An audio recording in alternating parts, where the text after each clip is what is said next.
All right, guys, so today what we're doing here on the Sequoia, this is a 2005 Toyota Sequoia.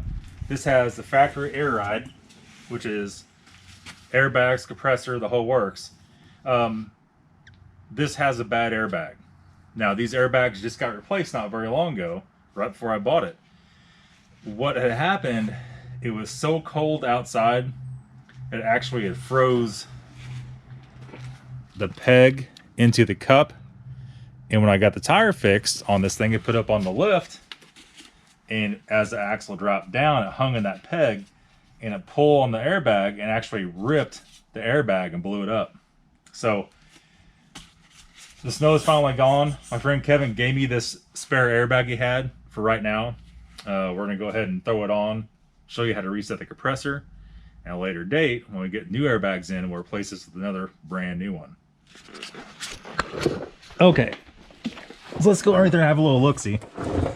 This is the one that's ripped on the driver's side. As you can see, it has a hole where it ripped around the clamp when we lifted it up, because none of the rest of the airbag is dry rotted or anything. So what we're going to want to do to start off with, and you can see it's actually hung in the cup right now. Interesting. Probably hung because of the... Probably hung in there because this is not inflated. But that's what broke the last one. It's stuck in the cup. So I think what we're going to do, probably just tap this with something. Might be able to get a pry bar up in there and pop the little deal up. Okay, so this is what actually ruined this the first time. I don't know why it keeps doing that. Let's pop this out. And I don't know why that is. On this one, it's actually plastic and not metal, so it's not rusty. But it has some rust and crap in it. Clean the rust off of the top hole, but that's what ruined the first one. So now all we got to do is go up underneath here and get the light. And there's a line running from the top of the airbag, comes over to this block. I think it's the one. Pull out the holder, and these pull out. Oh, let me see here. Let me get something. We got to squeeze in these little buttons on the side. So it's like a two-step system here. This little thing right here, the double clip system, I was trying to squeeze in on those. That's not the way it works. You're supposed to go like this, turn it 180 out and push it back in, and that sprays them apart if they're not froze up.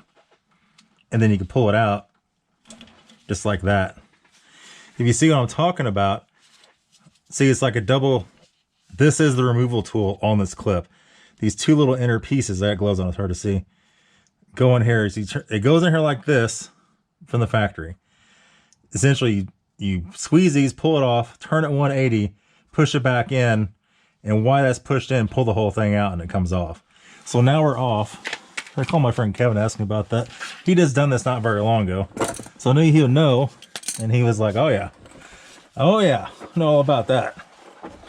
So we're gonna reach up in here, and there's a pin, or not a pin, I'll show you here in a second. There's a clip. We're gonna pull it off the top, just like so. Now, we're going to, rocks falling off of it. We're gonna pull this back through here. Kind of a tight fit.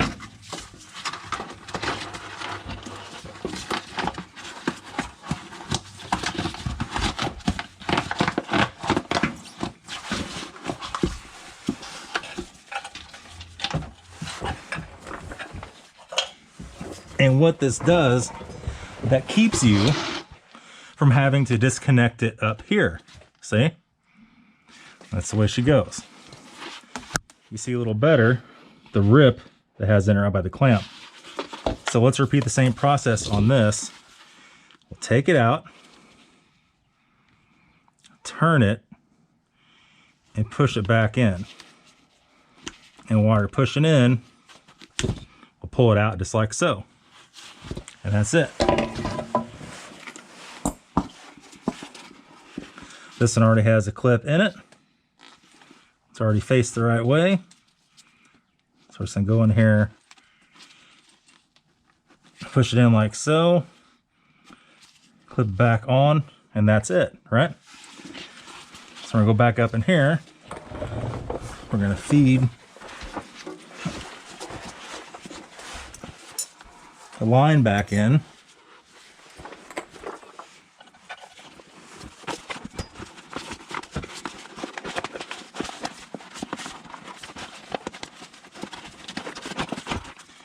Like so.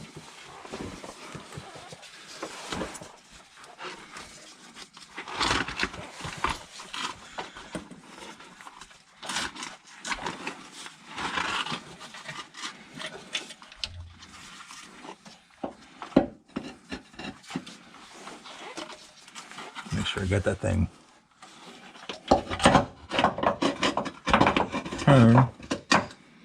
turn so the peg's in the hole.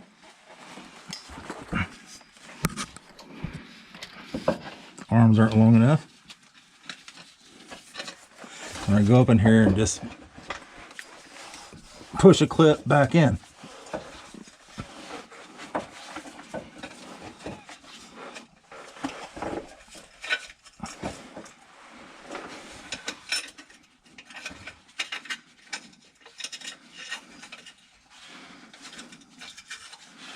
That's pretty far up in there.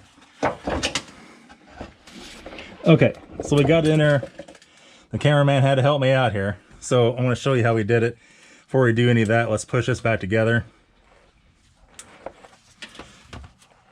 That back in, clip that back on, clip that back in up here, like so. And get that pointing the right way. Well, something like that. We'll fling that out of there. You got my phone? Yeah. Okay. And what we did, he came up in here and was able to reach in here and just hold up on it. That allowed me to get my other hand up in there and push a clip on it. And that's it. So that's all hooked up now. Take these gloves off. Let's go inside. I'm going to show you how to reset the compressor. All right, guys. So now all that's locked in. Now the compressor may not run by itself. We're going to show you how to fix that right now. And there's two different ways to do this. A lot of guys say all you got to do is turn the key on, pump the brake 8 times, 6, 7, 8, turn it off, restart it, and let's see if it's running. It is running. If that doesn't work, you have the jumper pin, what was it, 7 and 13 or something along those arrangements on the OBD2 and turn the key on. You might have a scanner that could reset it. I really don't know. But that's how you do it. That's the whole process. Really not that difficult. Like I said, we'll go ahead and put 2 brand new bags on it again just to make sure. And probably only put 1 on. Keep another one in the back. Just in case we're pulling and something happens. You just never know. If you have a jack and another person, you can replace that in literally 5 minutes. So that's it. It's airing up right now. This thing's back in commission. It's gonna be all. Thanks for watching. We'll see you later.